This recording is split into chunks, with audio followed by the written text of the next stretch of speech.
vous avez suivi l'interview du président Denis Sassou Nguesso sur Télésud, lorsque lui-même il a reconnu que même la demande d'aide d'urgence de 300 millions qu'il a introduite au mois de mars, jusqu'à présent n'a pas eu de suite favorable. Nous avons de réels problèmes. Nous avons de réels problèmes. Les Congolais souffrent.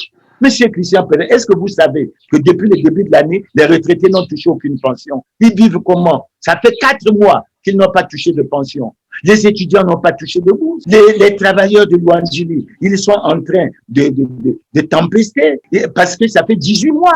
Vous trouvez normal dans un pays qu'il y ait 18 mois? On s'efforce à payer une portion des Congolais, ce qui est très dangereux d'ailleurs parce que c'est un manque de respect de la Constitution. Et on va continuer comme ça. Ce qu'on dit au gouvernement, c'est simple. Les Congolais ont des intelligences à l'intérieur, dans les différentes diasporas. Faites asseoir ces gens, ils vont trouver des solutions de sortie de crise. Il ne sert à rien parce que, et on va peut-être y venir tout à l'heure, ensemble, poursuivons la marche vers le développement. Ça veut dire quoi? Monsieur Christian Pellet, vous y croyez? Vous croyez au développement dans un pays où on n'est pas capable de lutter contre la corruption?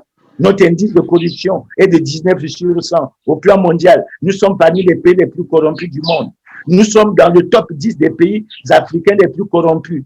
Et vous parlez de quel développement si nous ne sommes pas capables de lutter contre la corruption? Et on va faire comme ça pendant combien de temps? Mais les frères qui gagnent les élections tous les jours ont prouvé également leur incapacité à régler les problèmes des Congolais. Je suis mais voilà, monsieur Mirassa, raison pour laquelle. Oui, monsieur Mirassa, s'il vous plaît. Monsieur Mirassa, s'il vous plaît. Oui, allez-y, je vous en prie. C'est pourquoi vous disiez. Non, c'est pour ça que je dis. C'est pour ça que je dis, et je le dis avec force, il faut que nous allions vers un dialogue national. Monsieur Christian Pellet, je ne suis pas de ceux qui parlent de langage des armes. Je ne les aime pas. Je ne suis pas un homme des armes. Je ne suis pas préparé à ça. Je suis un homme pour chercher un débat d'idées, pour chercher une confrontation d'idées, pour que nous allions ensemble. Et je suis convaincu que s'il y a cette confrontation d'idées entre les Congolais, nous pouvons véritablement avancer. Il ne sert à rien. Oui, monsieur Mirassa, s'il vous plaît. Monsieur Mirassa, il n'est pas question ici, probablement, il n'est pas question de prendre les armes. C'est parce que nous disons qu'il faut prendre des armes.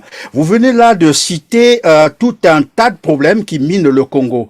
Les retraités n'ont pas leur pension, les étudiants, vous avez cité tout un tas de problèmes, je répète, qui mine le Congo. Et depuis là, vous n'arrivez pas à pousser, sinon à obliger ce régime de s'asseoir sur une table avec vous pour en discuter. Et je suis aussi conscient d'une chose, que cela n'arrivera pas. Nous n'avons pas dit qu'il faut prendre des armes, mais il y a d'autres procédures qui existent, il y a d'autres armes politiques qui existent. Par exemple, l'insurrection populaire, c'est aussi républicain. C'est constitutionnel. C'est une arme politique. Pourquoi vous avez peur donc de parler de l'insurrection populaire, par exemple? C'est garanti par la loi, à ce que je sache. Pourquoi continuer avec des procédures où vous savez que ça n'aboutira à rien du tout? Je dois vous rappeler peut-être que, en s'entend, monsieur Mirassa, devrais-je vous rappeler qu'en s'entend, alors qu'il était à l'opposition, Denis Sassou Nguesso, vous l'avez toujours rappelé d'ailleurs, c'est lui qui disait: quand la Constitution est violée, les démocrates ne doivent pas l'accepter.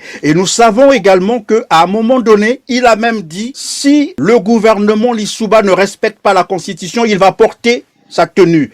Quand un soldat dit qu'il va porter sa tenue, ça dit ce que ça dit. Pourquoi vous avez peur de parler de l'insurrection populaire, par exemple, qui est garantie par la loi? Il y a comme une peur, là. Non, monsieur Christian, je n'ai pas peur. Je n'ai pas peur. Je dois vous dire que lorsque je parle aujourd'hui de la nécessité d'aller vers un dialogue, le fondement de mon argumentation est simple. Le président de la République se trouve dans une situation délicate d'incompatibilité constitutionnelle. Ça veut dire quoi? Ça veut dire quoi? Le président de la République qui vient de prêter le serment de respecter la Constitution et de faire respecter la Constitution. S'il respecte cet engagement, il doit suspendre le Parti congolais du travail jusqu'à ce que le Parti congolais du travail se mette en ordre de respect, de respecter la Constitution du pays. Vous voyez, je raisonne comme ça. Si le président ne le fait pas, à mon avis, il va se replonger dans notre situation. Maintenant, vous parlez d'insurrection. Dans ce pays, on a parlé de beaucoup de choses. On a parlé des journées de 13, 14, 15 août. On a parlé de la conférence nationale. On a parlé d'un certain nombre de choses. Mais Ça, c'est les Congolais qui doivent assumer leur destin. Quel est le rôle que tu penses que je peux jouer pour que les Congolais assument leur destin? Mais ce que je fais, je pose les problèmes des Congolais.